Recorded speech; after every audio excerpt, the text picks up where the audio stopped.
Hi everyone, Nenu mi Vedika. Please subscribe to Volgo News. Don't forget. Office of the profit చట్టం గురించి ఇవాళ పెద్ద ఎత్తున చర్చ జరుగుతున్నది. దీనికి కారణం ఏంటంటే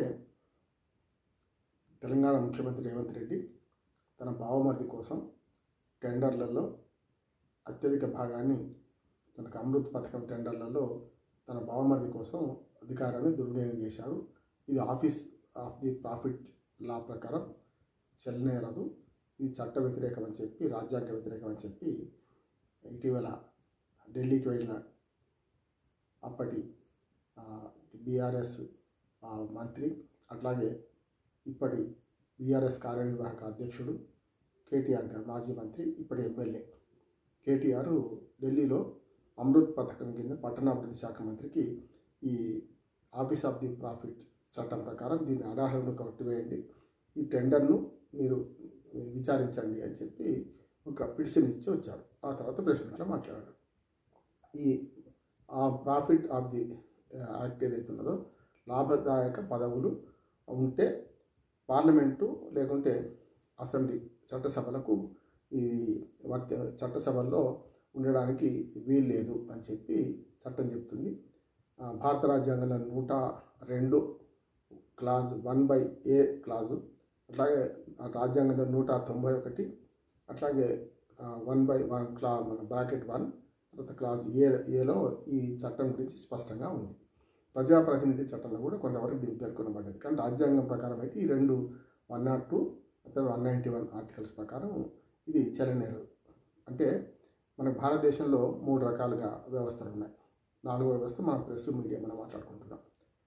చట్టబద్ధంగా చట్టసభలు, అట్లాగే కార్యనిర్వాహక వ్యవస్థ, జ్యుడిషియరీ అంటే న్యాయ వ్యవస్థ. ఈ 3 ఎవరి పనులు వాళ్ళు చేయాలి.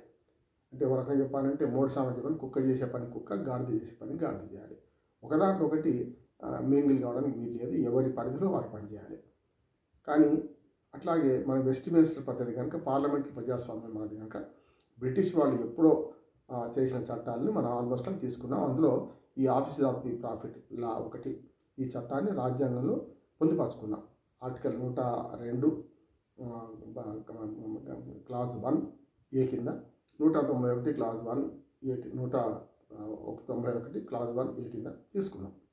ఇందులో స్పష్టంగా ఏముందంటే, ఒక పార్లమెంట్ సభ్యులు లేకుంటే చట్టసభలో ఏ సభ్యులైనా సరే, అసెంబ్లీ సభ్యులు వారు ఇంతకంటే లాభం వచ్చే పని ఏది చేయకూడదు. అంటే జీతం తీసుకునే పని చేయొద్దు.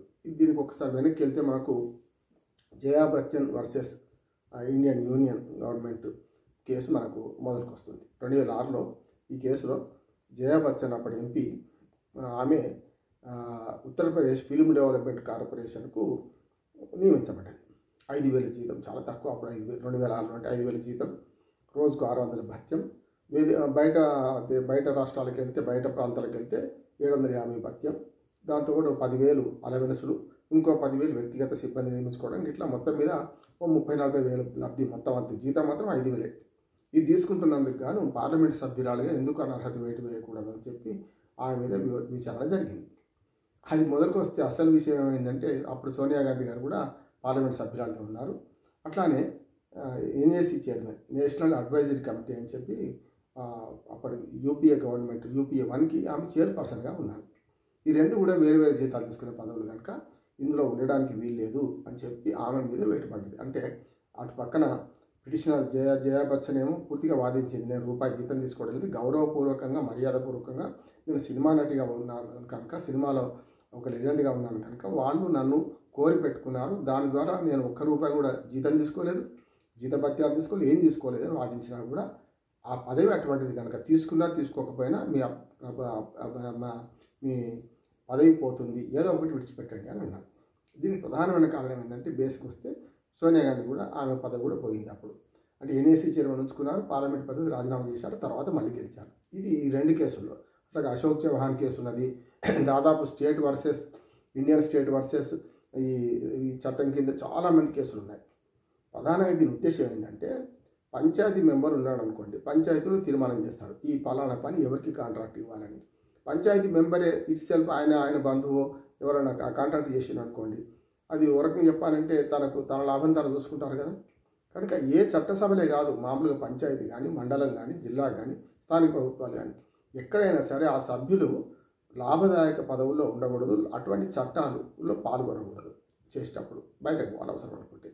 కనుక ఏం చేశారు, నామినేషన్ మీద పంచాయతీ ఒక కాంట్రాక్ట్ ఇవ్వాలనుకోండి, అప్పుడు పంచాయతీ మెంబర్లు సర్పంచ్కు సంబంధం లేని వాళ్ళకి ఇవ్వాలి. అందుకని బంధువర్గం కానీ ఇవన్నీ ప్రోత్సహించడానికి వీల్లేదని పంచాయతీరాజ్ యాక్ట్లో ఉన్నది, మున్సిపల్ యాక్ట్లో ఉన్నది. ఇవన్నీ దాని నుంచి వచ్చినాయి. ఇక పైకి వెళ్ళినాకపోతే చట్టసభలో ఉన్న సభ్యులు మిగతా కాంట్రాక్టర్లు కానీ వాటికి కానీ దూరంగా ఉండాలి. కనుక ఇప్పుడు ఏమొస్తుంది, కేటీఆర్ గారు అక్కడికి వెళ్ళి మన పొంగులేటి శ్రీనివాసరెడ్డి గారు రెవెన్యూ శాఖ మంత్రి, చట్టసభలో సభ్యుడు, ఆయన సొంత కంపెనీ కోసం ఈ కాంట్రాక్టు దుర్వినియోగం చేశారని చెప్పి ఒకటి. అట్లాగే రేవంత్ రెడ్డి గారు ముఖ్యమంత్రిగా ఉన్నారు, ముఖ్యమంత్రి బాధ్యతలతో ఆయన బావమరిది సూదిని జయపాల్ రెడ్డి గారి తమ్ముని కొడుకు, ఈయన సొంతంగా బావమరిది, ఆయనకు కాంట్రాక్ట్ కట్టబెట్టడానికి క్యాబినెట్లో ఉన్నారు వీళ్ళిద్దరు కూడా. కనుక వీళ్ళు లాభదాయక పదవుల చట్టం కింద అనర్హులు అవుతారు అనే దాని మీద దాని 191 సెక్షన్ కింద అనర్హులు అవుతారు, వాళ్లకు అనుచిత లాభం కలిగించారు అనే దాని మీద పిటిషన్ వేశారు. ఇప్పుడు యాక్చువల్గా దాని మీద మాట్లాడుతున్నారు.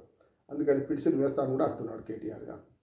ఇదంతా చూస్తే ఏంటంటే ఆయా పదవుల్లో, అది పార్లమెంట్ పంచాయతీ మెంబర్ కావచ్చు, పార్లమెంట్ మెంబర్ కావచ్చు, వాళ్ళు ఉన్నప్పుడు వాళ్ళు అనుచిత లబ్ధి కలిగించే చర్యల్లో భాగంగా బంధువర్గానికి కానీ ఇతర మిత్రులకు కానీ కలిగించకుండా ఉండాలంటే ఆయా సమావేశాల్లో వాళ్ళు పాల్గొంటారు. కనుక దాని పలుకుబడి ఉపయోగించి ఈ కాంట్రాక్టులు కానీ ఇతరత్ర లబ్ధి చేకూర్చే ప్రయత్నం చేయొద్దు. కనుక వాళ్ళ కంపెనీలను దూరంగా ఉంచాలి అనేది ఒకటి ఉన్నది. అందుకనే లాభదాయక పదవుల చట్టం కింద దాని సెక్షన్ 191 క్లాజ్ 191 క్లాజ్ 2 కింద 1 కింద వాళ్ళను అనర్హులుగా ప్రకటించాలని చెప్పి కేటీఆర్ వాదిస్తున్నారు.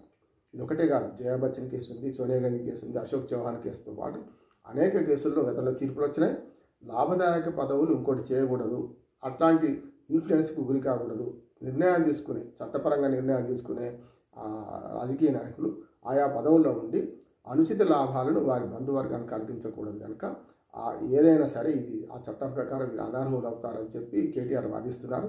దీని మీద పెద్ద ఎత్తున దేశంలో చర్చ జరుగుతున్నది. ఈ చర్చ ఇప్పుడు పాత కథ అంతా బయటకు తెస్తుంది. జయా బచ్చన్ కేసు నుంచి మొదలుకొని సోనియా గాంధీ కేసు నుంచి మొదలుకొని ఇప్పటి వరకు జరిగిన అన్ని కేసుల గురించి మరొకసారి వాదన మనకు చర్చల్లోకి వచ్చినాయి. ఇప్పుడు ఇందులో ఏమవుతుంది, నిజంగానే లాభదాయక పనులు ఏమైనా క్విడ్ ప్రోకో చర్యలు ఉన్నాయా, ఇందులో లేవా, అమృత్ పథకంలో టెండర్లు పిలవడంలో ఎలాంటి అవకతవకలు జరిగినాయా జరగలేదా, వీటి మీద కేంద్ర ప్రభుత్వం విచారణ జరిపించాల్సి ఉన్నది. దానికి బీఆర్ఎస్ ప్రెసిడెంట్ కేటీఆర్ డిమాండ్ చేస్తున్నారు. బీజేపీ గవర్నమెంట్ కానీ కేంద్ర ప్రభుత్వం కానీ ఎంతవరకు సహకరిస్తుంది, ఎంతవరకు ఈ డిమాండ్ అంగీకరిస్తుంది, ఎవరికి ఎవరు ఏ టీం బి టీం అనేది కూడా అతి త్వరగా తేలబోతుంది. అప్పటిదాకా ఈ లాభదాయక పదవుల చట్టం అనేది మనకు మంచి చర్చగా వచ్చింది. దీని ద్వారా అనేక నిజాలు మిగులుతాయని నేను అనుకుంటున్నాను. నమస్కారం. Please watch and subscribe for more updates. Volga news.